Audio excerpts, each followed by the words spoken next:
अभी मैं यहाँ पर नागपुर में संयुक्त कुटुंब में आई, सबके साथ रहने का मौका मिला।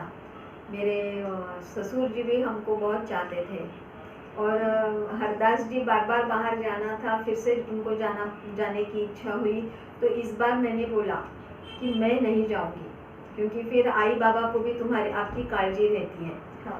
हम सबकी काळजी रहती है, बराबर है। तो अब और बच्चों का बार बार स्कूल के तबादले करना, डोनेशन देना, नया स्कूल ढूंढना, फिर वही मैं वही की वही हमारी गाड़ी चल रही है, कोई विकास ही नहीं हो रहा। बात सही है।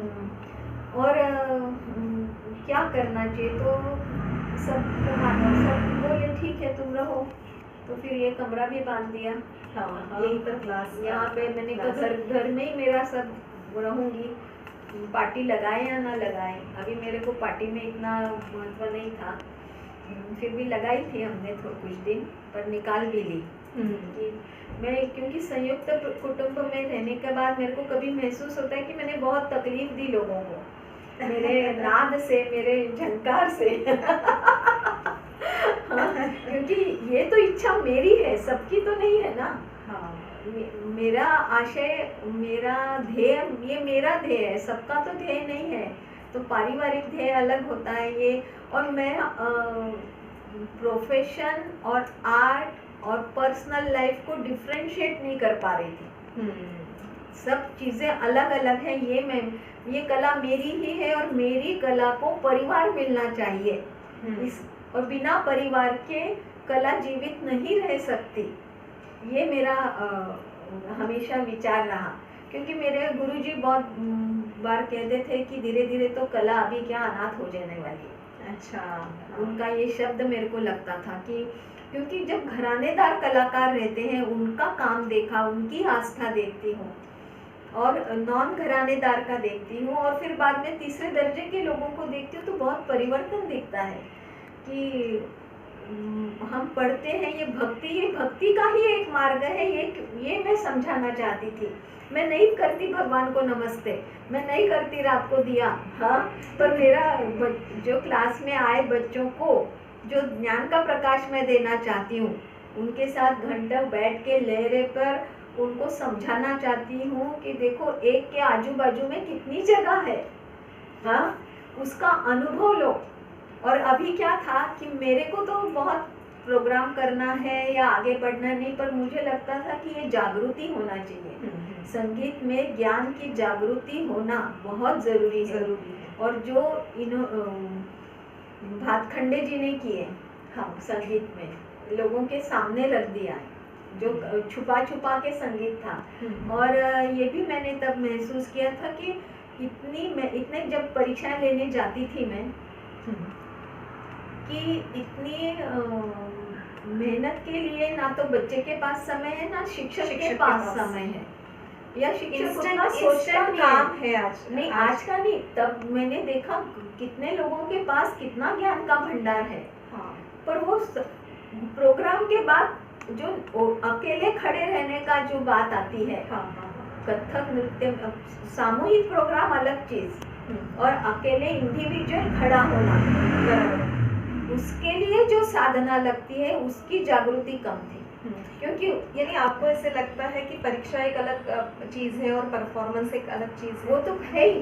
अच्छा, वो तो अलग है ही, पर इसमें जो बीच में एक चीज होना चाहिए, जो मैंने अब जब तक मैं धक्के खा रही थी, और जहाँ जहाँ मैंने धक्का खाया, मैं अब परेशान, अंदर से जो परेशानी थी, वो लगता था मुझे मेरे विद्यार्थियों को वो परेशानी ना हो, क्योंकि वो मुझे आँख ही नहीं मिली थी, वो दिशा ही नहीं मिली थी। इतनी देर इसलिए मैं भटक रही थी, इसलिए मेरे को उसका आनंद भी नहीं था, उसका डर लग रहा था, मेरे को वो डर निकालना था। क्योंकि जो मैंने रोहिणी ताई के प्रोग्राम में देखा था कि एक डर नहीं, सहूलियत से नाचो, पर सहूलियत आएगी कैसे जब तक आपको वो रास्ता मालूम ही नहीं, तो सहूलियत कैसे आई? या तो वहाँ पे लुबाड़ना हो जाएगा, जैसे हम 4 दिन में एक गाना सीखने से क्या तुमको लय ताल का ज्ञान नहीं होता है, तुम वो आइटम नाच सकते हो, पर उसकी बारीकियां नहीं समझ सकते, है ना।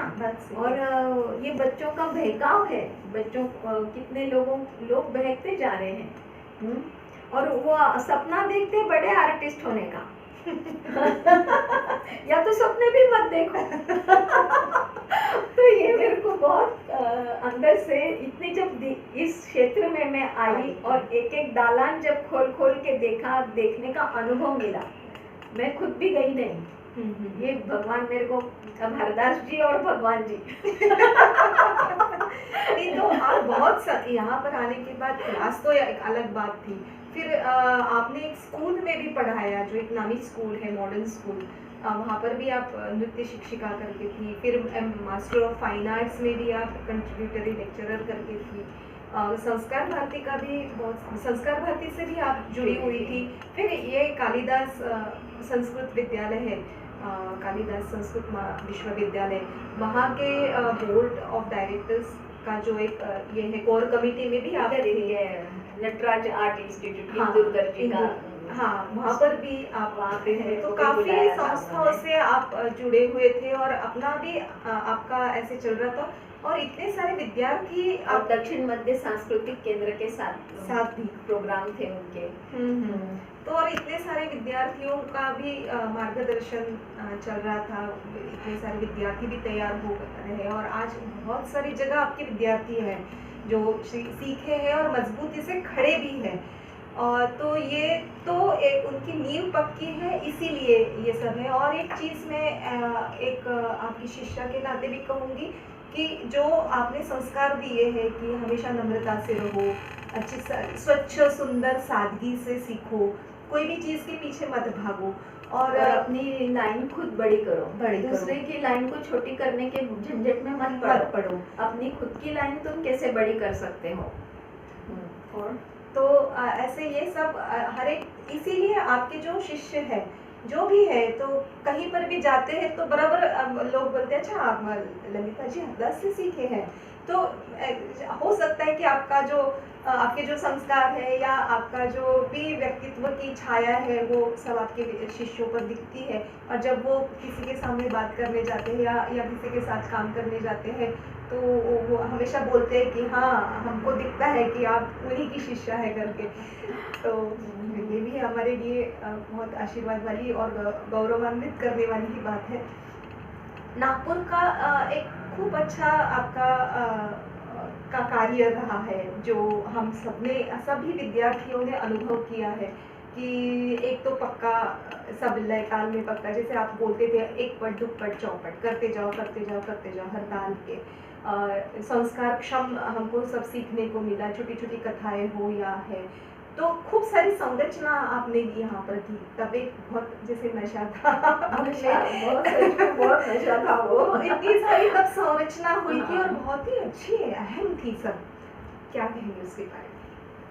बहुत ही, मैं तो पहले अपने सब विद्यार्थियों की ऋणी हूँ जिन्होंने मुझे बनाया, क्योंकि अगर ऐसे बच्चे मिलते नहीं, क्योंकि मैं तो बहुत कम नाचती थी और मैंने बताया ना कि मैं बहुत देर से अपने जीवन के बहुत देर में मैं ये क्षेत्र में आई, पर मुझे आजकल बहुत ताज्जुब होता है कि इस क्षेत्र में देर से आने के बाद मैं झपाटे से बढ़ी। मतलब कभी कभी लगता है कि मेरे को यहाँ आना ही था। अगर सबको किसी को मालूम पड़ जाता है कि कोई लोगों को कैसे पहले से ही मालूम होता है कि मुझे यही करना है, तो हमको इतना मालूम नहीं था कि हमको यही करना था। तो यहाँ विद्यार्थी भी मेरे को अच्छे मिले, दूसरे एक जगह स्थिर होने के कारण, स्थिरता बहुत जरूरी है। स्थिरता जैसे ठाठ करते हैं तो ठहराव जैसे चाहिए, और जब तक ठहराव नहीं है तो आगे बढ़ नहीं पाते। कोई चीज जीवन की सारा कथक में मेरे को सारा जीवन दर्शन ही दिखता, कभी मेरे को वो भगवान ही दिखते, फिर भी प्रश्न तो रहते थे कई काफी जगह, और मेरे को अब मेरे प्रामाणिक और सच्चाई और नम्रता के कारण मेरे को बहुत लोगों ने मदद भी की है, समझो, मतलब सिखाया भी है ऐसा। और मैं भी बहुतों के पास क्योंकि मेरे को एक रहीम शेख का ही कहने शब्द थे वो बोलते गुरुजी मैं ना ज़्यादा से ज़्यादा डांस को समझने के लिए ज़्यादा से ज़्यादा डांस के साथ रहता हूँ। मैंने कहा अरे ये मंत्र तो कितना सही है। हाँ, हर जिस चीज को तुमको समझना है तो उसके सहचर में रहने से क्या कितना अच्छा, तभी हमको समझेगा। मैं मास्टर नहीं हूँ, मैं नहीं कह सकती कि मैं आज मुझे ये आता है। और आज इतने लोग, कुछ लोगों को मैंने देखा है वो बड़े ठाम से कहते हैं कि हमको सभी डांसेस आते हैं। वो भी आश्चर्य होता है, पर आ सकता है, ऐसा मैं नहीं बोली मुझे नहीं आया मतलब क्या किसी को नहीं आया, आ सकता है। कोई मल्टीटास्क वाले रहते हैं, कोई ज़्यादा इंटेलिजेंट रहते हैं, हर किसी का अपना अपना तरीका होता है। सिर्फ व्यक्ति ने अपनी खुद से पहचान करनी है। हम दूसरों की पहचान में लगे रहते हैं, है ना। तो हमें अपनी पहचान करनी है और हमको कहाँ से शुरू करना है। तो ऐसे विद्यार्थियों के साथ साथ मेरे को संगतकार भी मिले। ये गांधर्व का भी मेरे ऊपर क्या आशीर्वाद है मेंबरशिप होने के कारण। इसलिए मैं चाहे बहुत लड़ती हूँ हरदास जी के साथ, पर उनको एक जगह मैं नमस्कार करती हूँ कि तुमने मेरे जीवन में मुझे दिशा तो दिखाई। बराबर। नहीं तो मैं तो ये करना या खाना पकाना ये तो बात है ही, ये तो करना ही, और उसमें भी मैं आनंद लेती हूँ, मैं हर इसमें क्रिएटिव हूँ। और तो आगे बढ़ने के लिए मुझे साथ संगतकारों ने भी बहुत मदद की, विद्यार्थियों ने मदद की और उतना समय दिया। उस समय अगर वो समय नहीं देते, मेरे को पूरेदते नहीं, और वो भी कई स्पर्धाओं में गए, कई प्रोग्राम में गए। अगर वो जाते नहीं तो मैं सीखती नहीं। स्पर्धा उनकी रहती थी, जीत मेरी रहती थी। वाह वाह।